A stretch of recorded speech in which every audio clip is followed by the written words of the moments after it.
lindo estar acá con ustedes. Para los que no me conocen, mi nombre es Juan Villada, soy el hijo de su pastor. Qué bueno estar con ustedes acá. Y hace varios días, desde que estoy acá en Colombia, Dios venía, no sería la palabra remostrar o demostrar, porque era algo que yo ya había visto, sino devolverme a mostrar algo que sí estaba en mi mente, pero no lo tenía muy claro. O que sí lo tenía claro, pero necesitaba de vuelta ese redireccionamiento para ver a dónde tenía que dirigirme.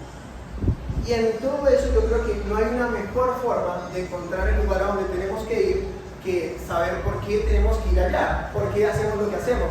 Pero antes de saber por qué hacemos lo que hacemos, tenemos que saber qué hacemos. Y antes de saber qué tenemos que hacer, tenemos que saber quiénes somos. Porque si yo no sé quién soy, no sé qué hacer. Y si no sé qué hacer, no sé a dónde ir. Es una estructura que Dios tiene. Y Dios es muy claro con nosotros. Dios nos dice, tú eres mi hijo. Yo necesito restaurar tu vida. Yo necesito darte una identidad. Y a consecuencia de eso, yo te digo, ve y predícale a las demás personas de mí. Dios primero nos muestra quiénes somos y después nos dice qué hacer. Porque yo no puedo hacer algo si no sé quién soy. Amén. Y la Biblia es una constante demostración de Dios y de Jesús dándonos valor a nosotros, diciéndonos, ustedes son mi pueblo, ustedes son escogidos. Pero no siempre para toda la humanidad fue ese el mensaje. Fue progresando a la luz de Cristo y dándonos a entender quiénes éramos y por qué teníamos que hacer lo que teníamos que hacer. Y pensando un poco en esto y volviendo a ver cuál era el propósito de Dios, me gusta mucho el libro de Romanos, la carta a los Romanos, me gusta mucho porque creo que es, Max Lucado dice que es la columna vertebral del cristianismo. Pero también me gusta mucho Efesios, porque esa carta era fundamental para el plan que Dios tenía que hacer con el pueblo cristiano en ese tiempo. Y a mí me gusta pensar mucho en la Biblia como un libro distinto a los otros libros, porque hoy lo tenemos acá, yo lo tengo en el iPad, ustedes lo pueden tener en físico en su celular, pero esto se desarrolló hace miles de años. Hay una historia muy grande y muy hermosa de lo que es la palabra de Dios. Y es muy impresionante porque básicamente Dios quería mostrarnos quién era Él reflejado en su palabra. Y la carta a los Efesios habla mucho del plan que Dios tenía con nosotros. ¿Qué tal si ustedes ahí en sus Biblias, que si tienen Biblia, si alguno no tiene, acérquese a alguien que tenga? Nos dirigimos a Efesios capítulo 3. Efesios capítulo 3, una carta impresionante que, si por ahí no sabían, Pablo escribe estando en la cárcel. Es muy lindo esto porque tanto la carta de Efesios, también la de Filipenses recomiendo que la lean y que por un momento piensen dónde se encontraba Pablo cuando escribe estas palabras de alégrense. Estaba en una cárcel que no son las cárceles de hoy. La cárcel de donde estaba Pablo, la cárcel de los romanos en ese tiempo, no había sistemas de construcción como los que hay ahora, y Pablo se encontraba en el último lugar de su cárcel. Y para las cárceles, para que los líquidos que desechamos del cuerpo se fueran, las habían creado con una inclinación.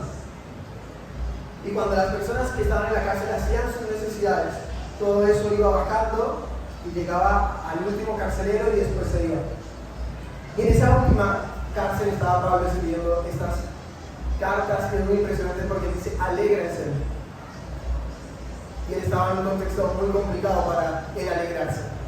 Por eso nuestro contexto nos define quiénes somos y qué actitud tenemos. Lo que define eso es Jesús. Entonces, ¿qué tal si ahí me acompañan? Yo tengo la Nueva Traducción Viviente. Es una traducción que me gusta mucho porque en algunas partes de la Biblia nos trae a luz unas palabras muy buenas y lo hace más cercano a nosotros. Así que si ustedes tienen su versión Reina Valera y me quieren acompañar, está perfecto. Vamos a leer del capítulo 3, del verso 1 hasta el 13, y arranco leyendo yo. Dice: cuando pienso en todo esto, Pablo, prisionero de Cristo Jesús, por el bien de ustedes, los gentiles, A propósito, doy por sentado que ustedes saben que Dios me encargó de manera especial extenderle su gracia a ustedes, los gentiles, tal como antes les escribí brevemente en el capítulo 2. Dios mismo me reveló su misterio. Cuando lean esto que les escribo, entenderán la percepción que tengo de este plan acerca de Cristo. Dios no lo reveló a las generaciones anteriores, pero ahora, por medio de su Espíritu, lo ha revelado a sus santos apóstoles y profetas. Y el plan de Dios consiste en lo siguiente: tanto los judíos como los gentiles que creen la buena noticia gozan por igual de las riquezas heredadas por los hijos de Dios. Amén. Ambos pueblos forman parte del mismo cuerpo y ambos disfrutan de la promesa de las bendiciones porque pertenecen a Cristo Jesús. Por la gracia y el poder de Dios se me ha dado el privilegio de servirlo anunciando esta buena noticia. Verso 8. Aunque soy el menos digno de todo el pueblo de Dios, por su gracia, Él me concedió el privilegio de contarle a los gentiles acerca de los tesoros inagotables que tienen a disposición por medio de Cristo. Fui elegido para explicarles a todos el misterioso plan que Dios, el creador de todas las cosas, mantuvo oculto desde el comienzo. El propósito de Dios con todo esto es utilizar a la iglesia, a nosotros, para mostrar la amplia variedad de su sabiduría a todos los gobernantes, autoridades invisibles que están en los lugares celestiales. Ese era su plan eterno, que Él llevó a cabo por medio de Cristo Jesús nuestro Señor. Gracias a Cristo y a nuestra fe en Él, podemos entrar en la presencia de Dios con toda libertad y confianza. Amén. Por eso les ruego que no se desanimen a causa de mis pruebas en este lugar. Mi sufrimiento es por ustedes, así que deberían sentirse honrados. Amén. Tremendo, ¿no? Tremendo cuando leemos esto y vemos como Pablo les hace entender a ellos, a la iglesia de Éfeso en ese momento, ese contexto difícil que deberían sentirse honrados. Y yo titulé esta prédica como por amor de su nombre, por amor al nombre de Cristo.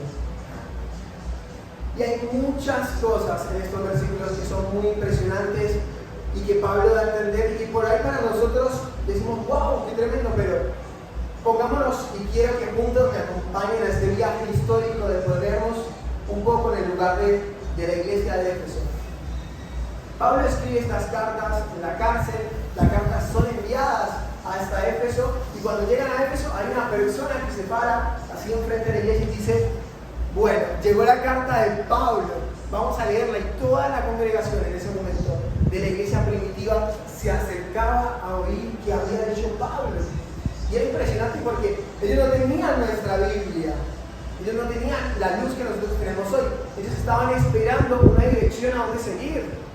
Ellos no tenían toda la doctrina que nosotros tenemos hoy, no tenían todos los ejemplos, los milagros, habían vivido muchísimas cosas, pero recién arrancaban su caminar en Cristo. Y cuando nos ponemos a pensar y decimos, wow, qué tremendo esto, la luz de Cristo había sido revelada a una congregación de gentiles. ¿Cuántos son gentiles? Yo soy gentil también, pero no soy judío. Todos somos gentiles acá, creo. Amén. Y es impresionante porque estas cartas daban una identidad en la iglesia de Cristo, ¿sí?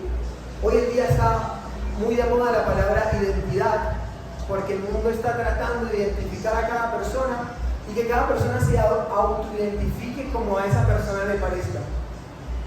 Y en un mundo en donde está tan de moda la identidad, la iglesia es el organismo, es el lugar en la comunidad que más clara debe tener su identidad, sin matices. Pero ¿cómo la iglesia va a tener una identidad clara si nosotros no tenemos una identidad clara y nosotros somos la iglesia? Amén. Necesitamos definir quiénes somos en Cristo. Amén. Tener una identidad clara frente al mundo, porque la identidad de género, las voces abortistas, todo lo que hay ahora en el mundo no se cae en ningún momento. Todo el tiempo hay una constante información y la iglesia no está en una constante información. Y nosotros hacemos parte de un cuerpo impresionante del mundo, de miles de iglesias, que algunas están haciendo un trabajo ideal y otras iglesias decidieron alejarse del propósito y encerrarse. Yo sé que esta iglesia no es así. Esta iglesia quiere optar por el camino de pronunciar y de tener una identidad clara. Y eso es lo que Pablo quería darles a entender a los efesios, a la iglesia de Éfeso.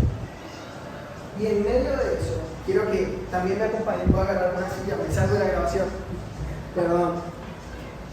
Y pongámonos en el lugar, si bien ellos no tenían sillas como nosotros, se sentaban en una posición muy particular en el piso, que no lo voy a mostrar ahora. Después la pueden mirar. Imaginémonos leyendo la carta, mientras nos leían la carta de Éfeso, en la iglesia, en la comunidad. Ahí pueden cerrar sus ojos un momento. Imagínense ahí alguien al frente, ustedes habiendo experimentado tal vez un encuentro con Jesús, siendo gentiles, ustedes no son judíos y constantemente les han recriminado y les han dicho: el ministerio de la gracia no es para ustedes. Nosotros somos los elegidos de Dios. Y ustedes como gentiles diciendo: Dios, ¿quién soy? Dios, ¿cuál es tu propósito conmigo? Jesús, yo te conocí y tú me amaste, pero los de mi alrededor me dicen que yo no soy nadie. Los de mi alrededor dicen que la salvación es solo para ellos. Y llega una persona y se para enfrente y les dice: a ustedes, gentiles, la gracia de Dios también es para ustedes. Amén. Las bendiciones de Dios también son para ustedes. Amén. Ustedes también serán herederos en el reino de Dios. Y eso es impresionante, porque yo, gentil, tengo una identidad en Cristo. Dios me ha visto, Él es el Dios que me ve. Y ya no simplemente soy un gentil, sino que ahora soy un hijo de Dios. Y pueden abrir sus ojos y pensar en eso y decir: Dios nos vio a nosotros. Y esa es su realidad para nosotros. Dios te ve a ti, Dios está enfocado en tu vida y no te ha dejado para nada exento de su gracia, y eso es maravilloso. Porque la iglesia en Éfeso estaba así. Los judíos miraban a su lado y decían: eres gentil, él no merece la gracia de Dios, ¿cómo lo voy a amar a él? ¿Cómo le voy a decir que lo amo si él es gentil? Sus padres no respetaron lo que mis padres sí, no pasaron todos los exterminios, no pasaron todas las guerras, pero él hace parte de un ministerio. Un misterio que Dios tenía revelado y que reveló por medio de Pablo para la eternidad. Y eso es impresionante. Y eso es lo que dice el versículo 6. Dios reveló un misterio con nosotros, porque nosotros somos gentiles. Dice: ustedes también hacen parte de este misterio que yo tenía. Ahora quiero que imaginen a su lado. Esto es un ejercicio que me hicieron en el instituto, que yo amé y odié al mismo tiempo. No podemos odiar, pero me hicieron pensar en la persona que yo más detestaba, más odiaba, la que más me había dañado, sentado al lado mío en la iglesia. Ya cuando dijeron en la iglesia era otro contexto, porque en la iglesia y en todo lado deberíamos amar. Le dije: ¿qué hace esa persona que más odio? Imagínense al lado suyo en estos momentos. Por un segundo, una persona que les haya hecho mal, y la voz de Jesús diciendo: a él también tienes que amarlo. Porque el misterio que fue revelado también es para él. El misterio también es para él. Como lo fue para ti, lo es para él. Y eso es lo que les estaba diciendo Pablo a Éfeso. No es fácil el misterio que se me está revelando, pero habla de eso. ¿Ustedes saben por qué son cristianos? ¿Alguien sabe por qué es cristiano hoy en día? ¿Qué lo ha hecho vivir como un cristiano? ¿O no saben todavía? Porque seguimos a Cristo, escuché por ahí muy bien. ¿Saben? Mucha gente hoy cree que ser cristiano es ser cristiano para ser feliz, ser cristiano para ser pleno, ser cristiano para ser próspero, ser cristiano para que mis problemas se acaben. Y yo batallé mucho con la idea de que no vinimos a la tierra a ser felices, no vinimos a la tierra a ser prósperos. Dios quiere prosperidad en nuestra vida. Dios quiere que seamos felices también. Dios quiere que también seamos plenos. Pero ese no es el propósito de ser cristianos.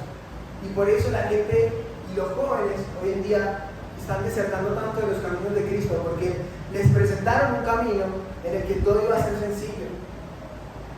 Y ser cristiano no es sencillo. Eso es una mentira. Así es. Ser cristiano es difícil. pero es fácil cuando lo hago con Cristo. Y ahí está esa dicotomía que nos presentamos. ¿Saben? Ser cristiano es caminar en el propósito de Dios, es básico y fundamental. Ser cristiano es caminar en el propósito de Dios y proclamar ese mensaje a otros. Amén. Si quieren buscar una definición de ser cristiano, esta es la mejor definición que yo he encontrado. Es caminar en el propósito de Dios y proclamar este mensaje a otros. Amén. Todo lo que implique caminar en el propósito de Dios ya es un desafío. También por mucho tiempo pensé que ser cristiano y esta batalla constante con alguien que no nos gusta mencionar, que es Satanás, era que Satanás quería que nosotros pecáramos. Solamente ese era su plan.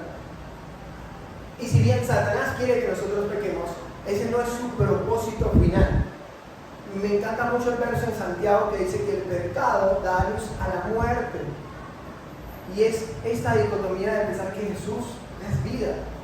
Pero ¿qué pasa con el pecado? Satanás no quiere solo que tú peques. Puedes pecar. Satanás quiere que cuando tú peques te alejes de Dios. Ese es el propósito de Dios. Porque la gente se va enojada de las iglesias. Pecaron en su corazón y se fueron. Ese es el propósito de Satanás. Él quiere que tú peques, pero no solo que peques, sino que te vayas. Porque cuando tú estás lejos, excelente. Pero el que pelea la buena batalla cuando se equivoca es al que él más quiere atacar, porque quiere que tú te vayas, que te alejes. El propósito definitivo de él es que tú te alejes de la voluntad de Dios.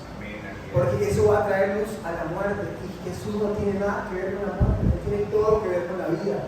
Y ese es el desafío de nosotros en el día a día. Por eso decidí dividir esta prédica en dos preguntas, para hacerla mucho más práctica, porque a mí me gusta que sea todo práctico. Y estas dos preguntas es: ¿cómo llevó Pablo esa misión de revelar este misterio a otros? ¿Y cómo podemos revelar ese misterio a otros? La primera pregunta de cómo Pablo lo hizo es lo que tiene de difícil, lo tiene de complejo, pero al mismo tiempo me hizo a mí pensar en algo y yo decía: Dios, ¿por qué era tan difícil para el Juan adolescente presentar a Jesús a sus amigos? ¿Por qué es tan difícil dar testimonio en el trabajo, en la escuela? Porque el mayor testimonio somos nosotros. ¿Y cómo yo voy a presentar a un Cristo que los otros no ven en mí? Hay una frase que un pastor me dijo en el instituto y me gustó mucho. Él dijo: puede ser que tú seas la única Biblia que alguien lea en toda su vida. La única Biblia que alguna persona lea en su vida. Y yo conozco una sola Biblia. ¿Ustedes cuántas Biblias conocen? ¿Una sola o no? Es una Biblia, mi sobrino. Y si nos ponemos a pensar en nuestro hoy, nos vamos a olvidar del mañana y del mañana. Mañana vamos a postergar nuestro ministerio y mañana vamos a servirle a Dios y mañana vamos a hacer esto.